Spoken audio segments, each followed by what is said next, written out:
From WDTN, the station that's working for you. This is 2 News at 10 on Dayton CW. As tensions rise in the Middle East, people in the Miami Valley are taking to the streets in protest. Hear the calls for peace residents made today and how others across the world are doing the same. Plus, new details from last night's deadly shooting in Cincinnati, what we're learning about the children involved and the person killed. Good evening and welcome to 2 News at 10. I'm Kajasia Hawkins. We start tonight with a protest held in Dayton today for both those in support of Israel and Palestine, all while calling for an end of violence as the war continues. 2 News reporter Grace Hewitt was there at the protest and joins us live in studio with what both sides are asking for. As tension in the Middle East escalates, people around the world and in the U.S. and right here in the Miami Valley are making sure their voices are heard in regards to the ongoing war. We are here rather to save lives, to reduce suffering, to see some modicum of justice. Here in the Miami Valley, people in support of Israel and Palestine gathered to make sure their voices were heard. Those in support of Israel hoping for an end to the violence. Hundreds of children are dying a day. Israelis are grieving. There are hundreds of hostages. And so we are here to say that war is not the answer to these conflicts. And those in support of Palestine say enough is enough. We just can't stay quiet anymore. We're besides ourselves with what's going on in Gaza. The bombardment has been nonstop for the past 3 weeks, and we just wonder how many thousands have to die. And despite disagreements they may have, there's one thing they can agree on: to pursue the path of peace. Jews and Palestinians have to come together to support the flourishing of all peoples between the river and the sea in Israel and in Palestine. There's no other way around it. Things cannot go back to status quo. There would be no peace without justice to the Palestinians. As violent developments in the Israel-Hamas war remain constant, protesters are looking for different solutions. We have to cease fire. That's the first step. Give humanitarian aid to the people of Gaza. Go back to the negotiation table, and have a two-state solution. There has to be a third-party mediation. There has to be other ways in which humans negotiate their conflicts, their deep, terrible conflicts. And to cross the bridge of peace together. To perhaps create a breach in which there will be a new future for Palestinians and Israelis. On Friday, Secretary of State Antony Blinken met with Israeli leaders in hopes for a pause in fighting to get humanitarian aid through to Gaza. Israel's prime minister has confirmed that he will not consider any temporary ceasefire unless Hamas releases hostages first. In studio, Grace Hewitt, 2 News. Thank you, Grace. And people are also gathering across the nation today in protest. In Washington, around 30,000 people held a pro-Palestinian demonstration, marching and calling for an immediate ceasefire, the liberation of people in Gaza, and for the U.S. government to stop sending Israel aid. The rally brought buses in from faraway cities, including Houston, Tampa, and Chicago. And today, cities across the world joined in an international day of action. In London, 30,000 demonstrators marched through downtown, holding signs that read "Free Palestine" and "No Justice, No Peace." In Paris, 19,000 demonstrators, many carrying Palestinian flags, marched to show their solidarity. And in Berlin, more than 6,000 people attended a rally, also calling for a ceasefire in Gaza. All of this comes as the State Department is now recommending any U.S. citizens in Lebanon to leave while commercial flights are still available. Officials are citing a, quote, unpredictable security situation in the country. This video is from October 18th during a clash near the U.S. Embassy in Lebanon, showing escalating violence in the area. And for all of our coverage on the war, download the free 2 News app. Just scan the QR code on your screen with your phone's camera, and that will take you to the page on our website with links to download the app. Turning now to weather, it was a beautiful sunny day. Storm Team 2 meteorologist Cameron Saliga has a first check of your weekend forecast. Yeah, lots of sunshine out there as we went through your Saturday and continuing here into the nighttime with mostly clear skies at times. Well, we will have a few clouds visit us through the overnight hours, but also outside it's still quiet on the Bryant Heating and Cooling Systems camera there just north of Dayton on 75. Highs today in the mid-60s here in Dayton at 66, 63 up into Wapakoneta, 64 into Bellefontaine, and 67 in Wilmington. A lot of green there on satellite radar. That's not rain that's being picked up. We are staying dry here and for the most part staying cloud-free at the moment. We are talking about the chance of showers here as we go to the week, and also temperatures potentially getting up to the 70s coming up on the complete Storm Team 2 forecast. Thank you, Cameron. And we have new information from the deadly shooting in Cincinnati last night. Cincinnati's police chief has now confirmed that an 11-year-old boy has died as a result of that shooting. It happened around 9:30 p.m. at the TQL Stadium in the west end of Cincinnati. 3 other kids were taken to Cincinnati Children's to be treated for gunshot wounds, and 2 people in another nearby hospital for treatment. According to the Children's Hospital, one of those patients is in life-threatening condition. This is happening too often. People are reverting to gun violence rather than resolving disputes in a humane manner. It is not humane to pull out a firearm and shoot individuals recklessly. Tomorrow, police will hold another press conference to give updates on the situation. Police are still investigating what led up to this shooting, and a suspect has not been identified. And new overnight, 2 people died after a crash in Morgan Township. Someone was trapped as a result of the crash, and there was heavy damage to the car that was reported at fault. Both drivers were pronounced dead upon arrival by Morgan Township responders. They were the only ones in their vehicles. It happened around 1 a.m. this morning at the intersection of Chapel and Lehigh Road. The situation is currently under investigation by the Butler County Serious Traffic Accident Reconstruction Team. And today in Dayton Public Schools hosted a panel for boys and men in sports. Success Looks Like Me was the title of the event, with a panel discussion featuring 9 different leaders from Ohio leagues and local schools. Participants started in small groups at the Meadowdale CTC High School at 11 this morning, and the panel discussion began around noon in an auditorium full of male athletes. 2-time NBA world champ Norris Cole, Big Ten basketball champion Jamie Skelton, and Ohio State Hall of Famer Keith Byers were just 3 of the speakers among the panel members. And 2 News' own Kelly King emceed the Collective and Replica Builder Society model car show today that organizers also know as CARBs. Over 300 model cars entered the contest in 17 different classes today, with awards for the 1st through 3rd place, a People's Choice, and the best overall. The winner received plaques and trophies for their models, and the event was the club's annual members-only Fall Fest competition. The majority of us didn't have the money to build full-size cars, and they feel like, well, we can do it in miniature, and kind of like Vern says, we're miniature dreamers. The competition also served as a swap meet for the hobbyists and a way to get together to celebrate their craft. Carrying on the memory of those who served, the local World War I memorial that received needed attention this morning in Kettering.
As we prepare to honor those who served our country on Veterans Day, a Boy Scout troop put in some hard work to clean up a memorial site in Kettering.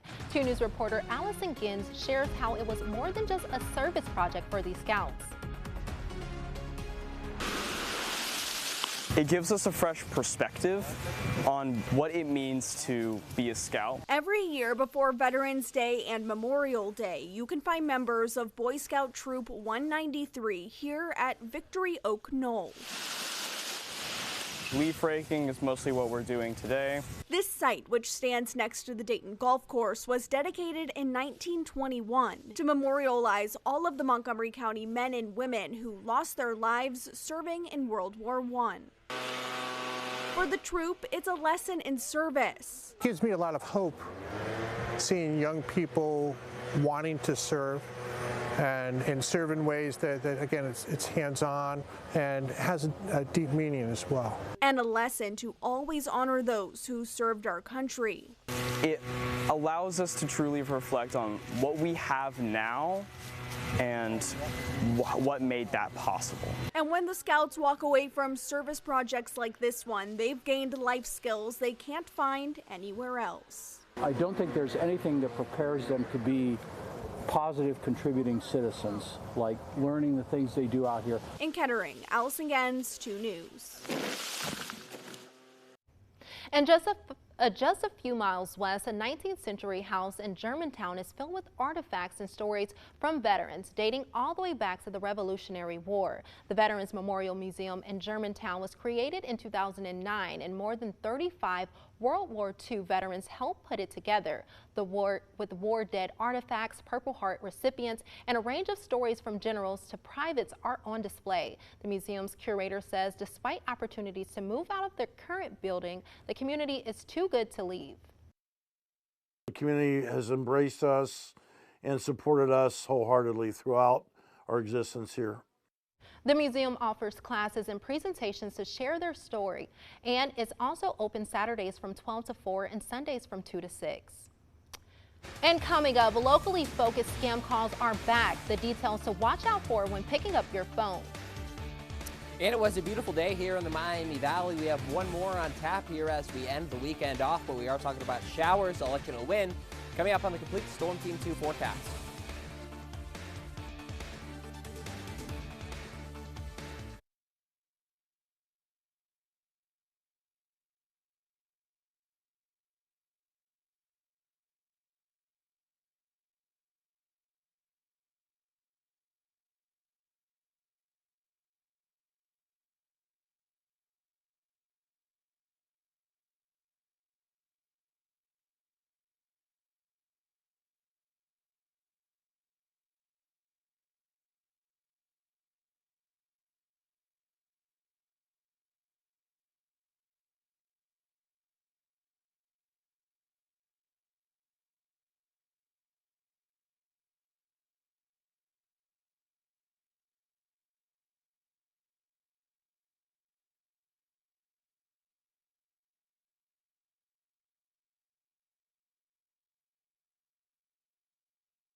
Troy residents are set to see a change in traffic near a main 5-way intersection. The city of Troy announced traffic light changes at the intersection of South Market Street and West Market Street. Those are set to happen this month. Traffic lights at both northbound and southbound sections of South Market Street will now operate simultaneously. This will increase the amount of green light times throughout the intersection and will help traffic move faster. The Maple Street crossing will not change, and drivers are asked to pay extra attention at this intersection for the next couple of months.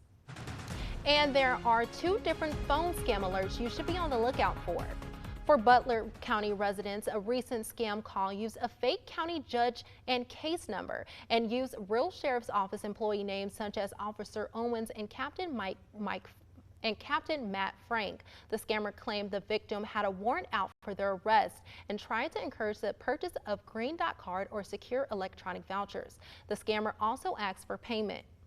And for Clark County residents, a scam caller is claiming to be a member of the Clark County Sheriff's Office, making threats about an unpaid warrant. The caller asks individuals to put money on cards and then share the card number. For both scam call alerts, authorities say they will not call and ask for money. If you think you have received a call like this, you're asked to notify your local sheriff's office. And don't forget to set your clocks back tonight as we near the end of daylight savings time. At 2 a.m. tomorrow morning, clocks will turn to 1 a.m. This time change lasts until March and brings a darker evening to people across the U.S. Now, Storm Team 2 meteorologist Cameron Saliga with the Miami Valley's certified most accurate forecast. Yeah, I feel as we go through the years, it's less and less clocks that you do have to change as everything is becoming really automated nowadays. But the one thing about daylight saving time coming to an end that will have your eyes going is the sunset time. As we go to the afternoon tomorrow, 5:30 right into the evening hours is going to be your sunset. So here we start the days where we'll have that sun going down as we head home from work into the evening hours. But remember to set back those clocks, change the batteries in your smoke detector. Temperatures outside right now, 52 degrees in Dayton, but there is a cold front just to the northwest of us. And that's where you see some of those blues where those temperatures are in the 40s. Not anything significant, but it is just off to the northwest. Looking outside on the Jeff Schmidt Auto Group camera there into over 35 there. It's a very quiet one here going into the nighttime. Lows overnight in the 30s for some of those northern counties, even some getting down into the southern counties as well, but 36 Salina, 38 Wapakoneta, 40 there in Troy, and much of the same for the southern counties, 39, 40, and 41 degrees for overnight lows. We'll start the day off tomorrow with sunshine, temperatures in the 40s, eventually hitting the 50s into the afternoon hours. We'll get up to our high, which is 60 degrees. We'll have lots of sunshine tomorrow, but eventually we'll see some clouds move through as we get into the sundown time frame there at 5, 6 o'clock. We'll start to see some more partly cloudy skies into the evening hours. Live Doppler 2 HD, a lot of green there, but it is not rain that's being depicted there. It's all quiet here as we go into the nighttime, but you do see another system forming there into parts of the Great Plains. We see that the stationary front, not occluded front, stationary front there, and we're actually getting convergence of the winds, and we'll have a low that's going to be forming here into the next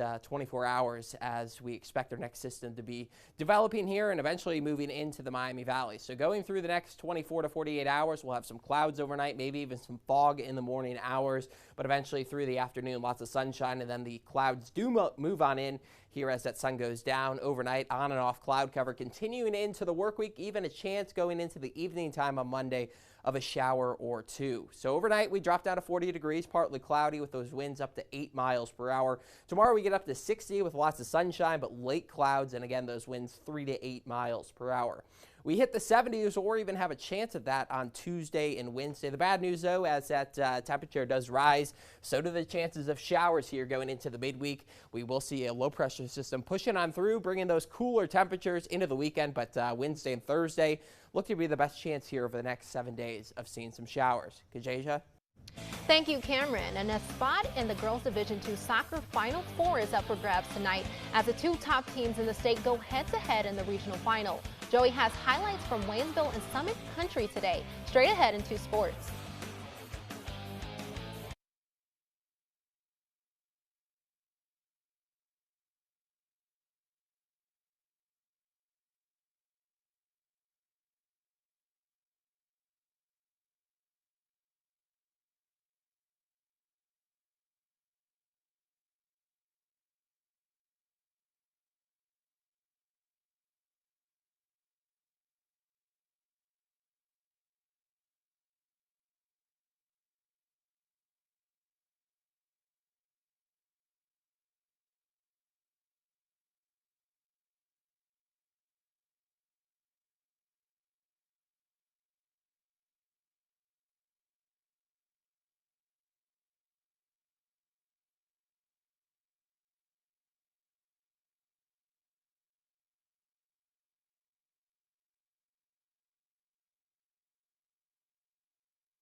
A spot in the girls soccer state Final Four was up for grabs tonight in Division II as the #1 ranked team in the state, undefeated Waynesville, taking on the #2 team in Cincinnati Summit Country Day. We go to Bellbrook Stadium. These two meeting again after a 1-1 tie back in September. The only game Waynesville didn't win this year. Early in the first, though, Silver Knights sneaking behind the Spartans D. Abigail Pinotti nets it. Summit takes the first lead 1-0. Moments later, Waynesville with a great chance here, but Sam Urbach's header goes just wide of the net. It stayed 1-0 at the half until Summit scored their second goal. And then with 5 minutes to go in the game, the freshman Pinotti scoring her third goal. That's the hat trick. So Summit extends its lead 3-0. Spartans aren't going down without a fight, though, in this one. On the PK, Spartans' top scorer Sam Urbach setting up, drilling it in for the goal, but that's all Waynesville can muster in this one. They drop a heartbreaker in the regional final, falling 3-1, just their second loss spanning over 2 seasons. This group of seniors has really set the legacy for the last 4 years. Several of them started as freshmen.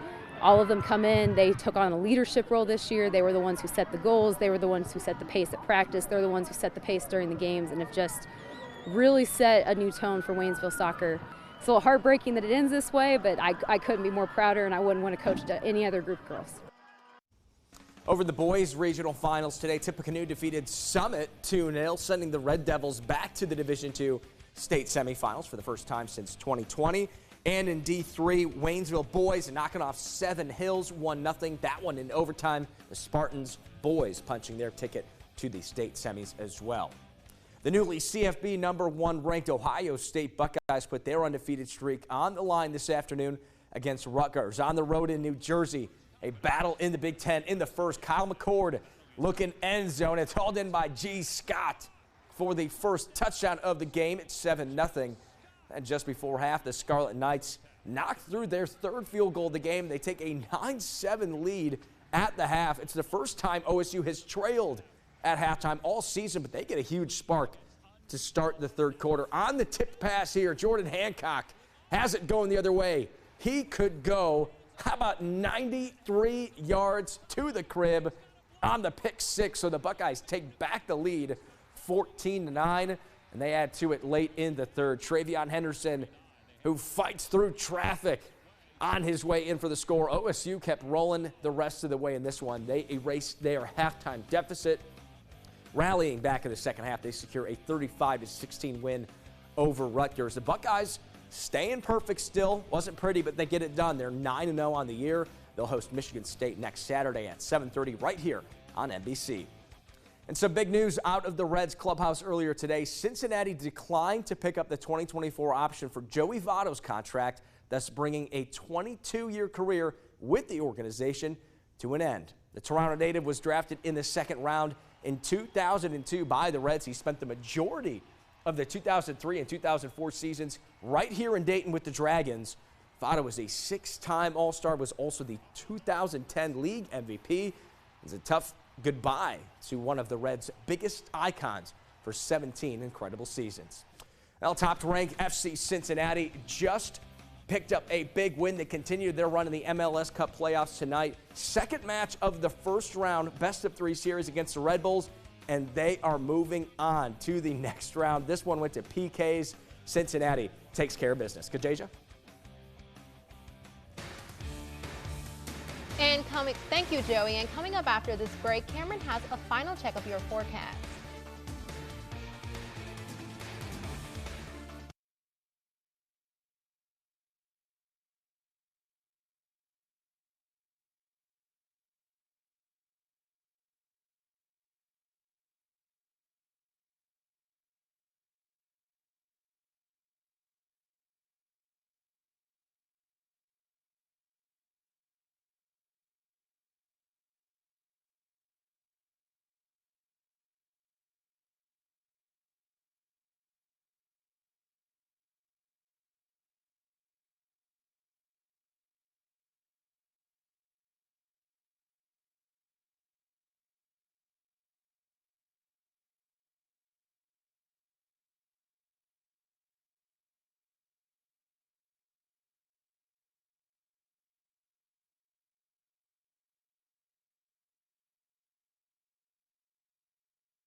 Well, warm into the midweek, cooler by the weekend.